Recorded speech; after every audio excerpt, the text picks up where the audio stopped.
बॉलीवुड में एक से बढ़कर एक हीरोइन आई और गई, लेकिन परवीन बाबी जैसा ग्लैमर क्वीन ना कोई थी और ना ही कोई आई। अपने समय में उन्होंने ग्लैमर इंडस्ट्री में हलचल मचा दी थी। हर कोई उनके साथ काम करना चाहता था, लेकिन स्टारडम के बावजूद उन्हें कभी भी सुकून नहीं मिल पाया। जबकि उनके पास नाम, पैसा, शोहरत सब कुछ था, लेकिन पार्टनर का धोखा और अकेलापन एक्ट्रेस की जिंदगी को खा गया। आखिरी वक्त में जब वो एक फ्लैट में मरी पड़ी मिली थी। चलिए आपको उन्हीं की लाइफ स्टोरी के बारे में बताते हैं।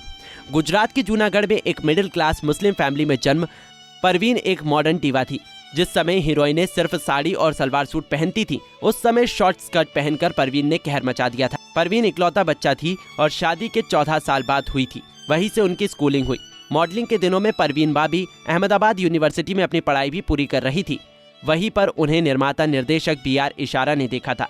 उन्होंने फिल्म चरित्र से करियर की शुरुआत की। फिल्म फ्लॉप रही, लेकिन परवीन का सितारा चमक गया। फिल्म मजबूर परवीन बॉबी के करियर की पहली जबरदस्त हिट फिल्म थी। 1974 में रिलीज हुई इस फिल्म में पहली बार परवीन बॉबी को अमिताभ बच्चन के साथ काम करने का मौका मिला। इसके बाद फिल्म दीवार और अमर अकबर एंथनी में वो उन्हीं के साथ नजर आई। उनकी वेस्टर्न लुक ने सबको दीवाना बना दिया था।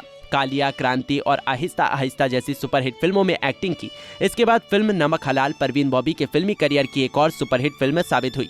प्रोफेशनल लाइफ तो उनकी सुपरहिट रही, लेकिन पर्सनल लाइफ में उन्हें सिर्फ दुख ही मिले। स्टारडम के बीच परवीन बॉबी की लाइफ में 3 शख्स आए, जिनका नाम परवीन के साथ जुड़ा तो, लेकिन कभी शादी नहीं हो पाई। डैनी डोंगचप्पा, कबीर बेदी और महेश भट्ट। बदकिस्मती कहें या दिल की मार, तीनों ही शख्स शादीशुदा थे। उनका पहला अफेयर डैनी डेंजोपा से रहा, जो करीब 4 सालों तक चला। परवीन कबीर बेदी के साथ भी रिलेशनशिप में रही, लेकिन ये रिश्ता ज्यादा दिनों तक नहीं चला। परवीन बाबी को महेश भट्ट से भी प्यार हुआ। हालांकि महेश भट्ट पहले से ही शादीशुदा थे और इंडस्ट्री में स्ट्रगल कर रहे थे, जबकि परवीन उस समय एक कामयाब एक्ट्रेस थी। महेश भट्ट अपनी पत्नी को छोड़कर परवीन के साथ घर बसाना चाहते थे, लेकिन परवीन की बीमारी और दोनों के रिश्ते में दरार डाल रही थी। महेश उन्हें लेकर विदेश के हर नामी डॉक्टर के पास गए, लेकिन कोई हल नहीं निकला। परवीन को लोगों ने सिरफिरा समझना शुरू कर दिया और उनसे दूरी बना ली। देखते ही देखते परवीन महेश भट्ट पर भी शक करने लगी। आखिरकार ये रिश्ता भी टूट गया। परवीन अपने मुंबई स्थित पेंट हाउस में अकेले रहने लगी। वो किसी से भी मिलती नहीं थी।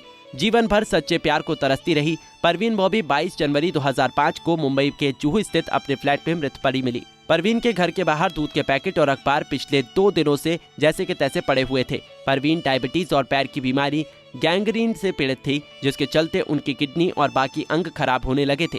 कहते हैं कि आखिरी के 10 दिन उनकी किसी पड़ोसी से बात ही नहीं हुई थी। खाना ऑर्डर करके मंगाती थी और कमरे में बंद रहती थी।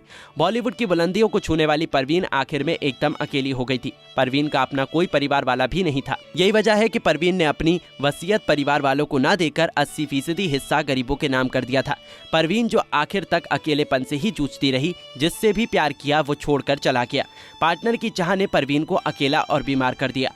आपको हमारा ये पैकेज कैसा लगा, कमेंट बॉक्स में बताना ना भूलें। नारी से जुड़ी मोर अपडेट्स के लिए हमारे इंस्टाग्राम को फॉलो, फेसबुक को लाइक और यूट्यूब चैनल सब्सक्राइब करना ना भूलें।